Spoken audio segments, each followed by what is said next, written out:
In today's episode, we have a rivalry where an execution would be planned. It would end in a drive-by hit, resulting in a tragic murder of the wrong target. We look into the case, the police investigation, and the trial.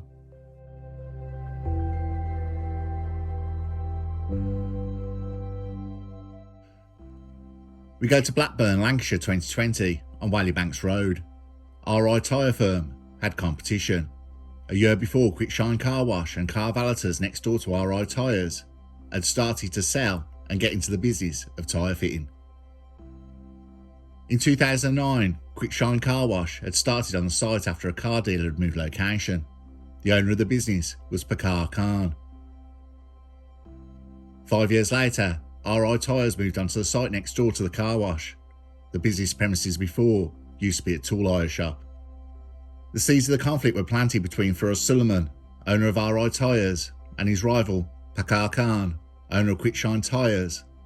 Tensions risen, infringing on what Suleiman perceived as his territory, and impacting his business significantly. Firoz Suleiman becomes increasingly enraged and obsessed with Khan's success, reportedly expressing anger to several associates, and discussing possible ways to harm Khan.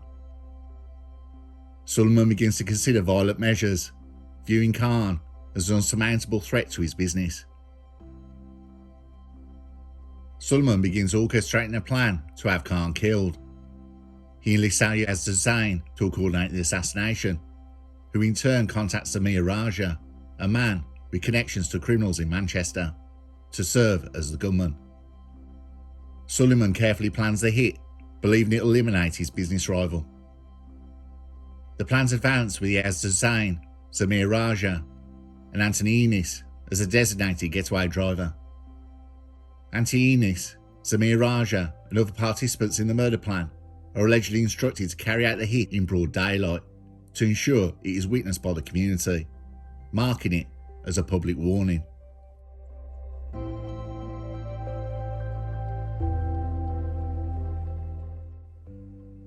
Aya Hasham, a 19-year-old law student, is walking to a nearby Lidl supermarket to buy food for her family in preparation for the evening meal during Ramadan.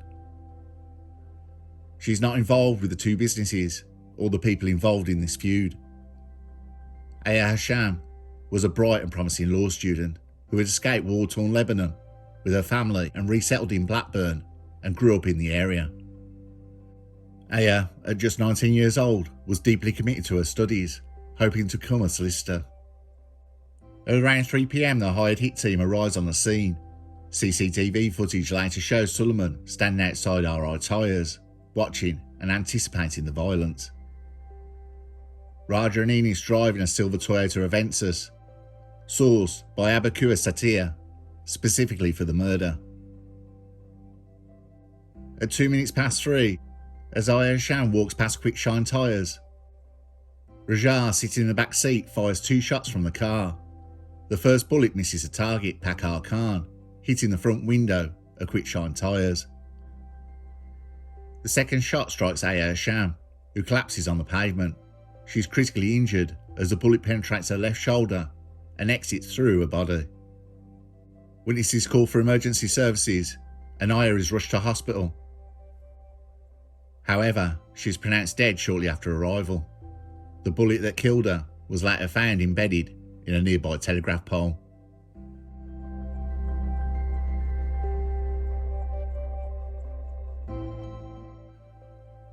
Police launched a full investigation into Aya's murder, with a wealth of CCTV footage, phone records and witness statements. There was plenty, being it was in broad daylight. Detectives quickly zero in on Suleiman and his associates. Within weeks, authorities arrest Firoz Suleiman, Samir Raja, Anthony Enis, Ayaz Hussain, Abuka Satir, his brother Uthman Satir, and Kashif Manzoor.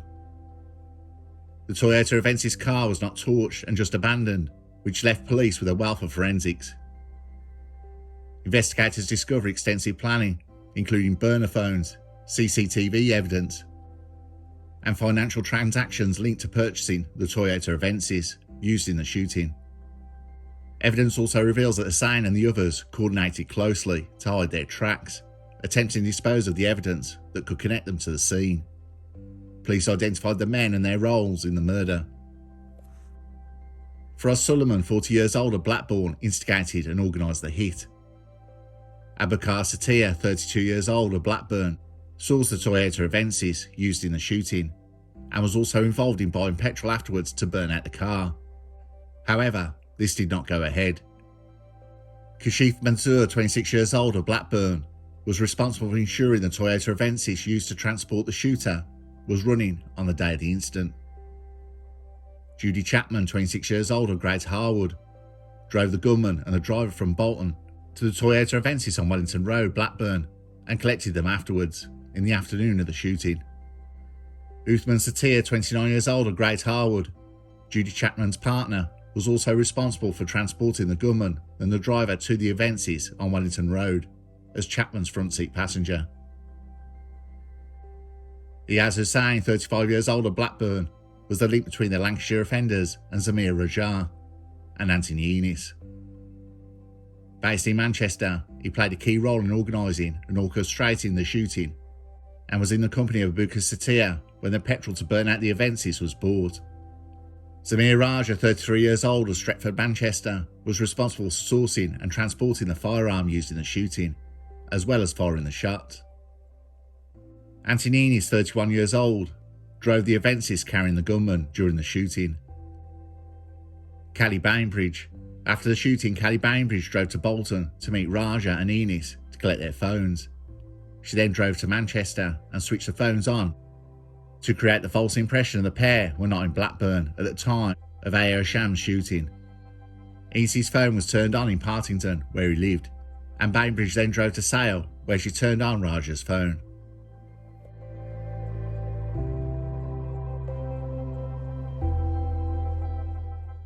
In May 2021, the trial for A.O. Sham's murder commenced at Preston Crown Court.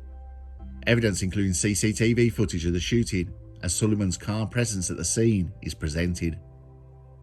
The court hears about Sullivan's growing hostility towards Khan and the intricate steps taken to plan the attack. In June 2021, testimonies reveal how Sullivan orchestrated the crime with obsessive determination, even choosing the timing of the attack. Witnesses recount how Aya was simply in the wrong place at the wrong time, an innocent bystander caught in the crossfire of Sullivan's revenge plot. On August 2021, the court finds all 7 primary suspects guilty. Frost Sullivan was jailed for life with a minimum term of 34 years for organising the hit. Zamir Raja was jailed for life with a minimum term of 34 years for being the gunman. Anthony Ennis was jailed for life with a minimum term of 33 years for driving the car carrying the gunman. Iyaz Hussain was jailed for life with a minimum term of 32 years for playing a key role in organising the shooting. Abubakar Satir was jailed for life with a minimum term of 28 years for sourcing the car used in the shooting.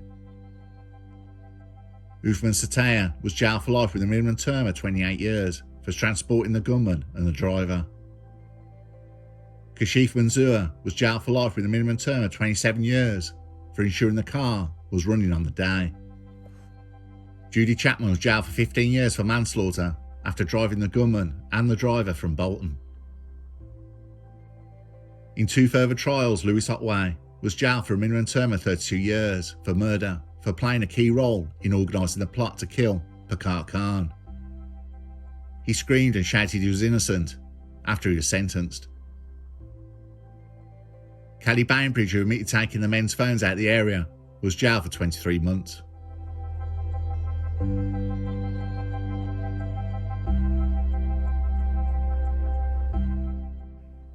This wasn't the first time Sullivan had killed, as a jury found out over the course of the 11-week trial.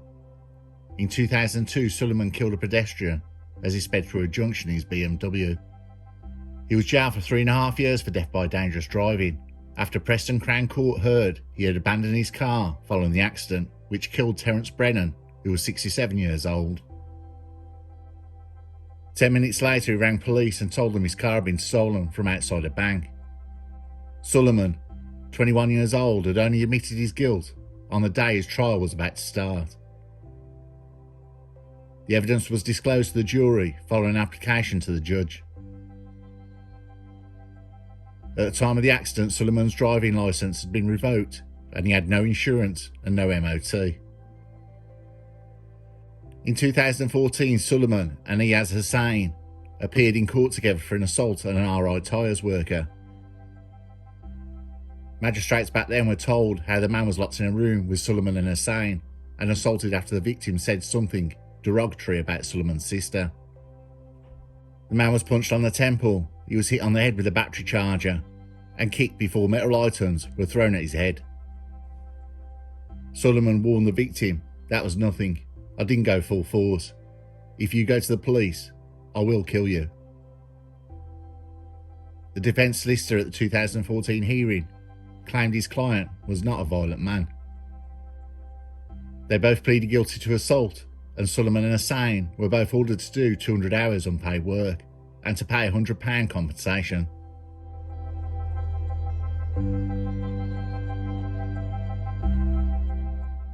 Unfortunately, we live in a world where innocent people's lives are taken, caught in a crossfire by beefs and petty rivalries.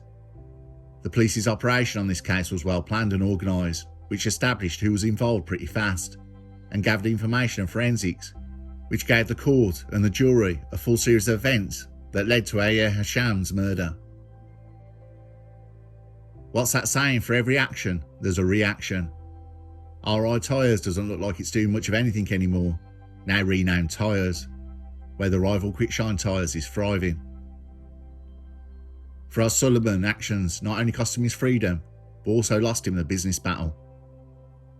But what is worse, an innocent young woman's life was taken, who had so much potential.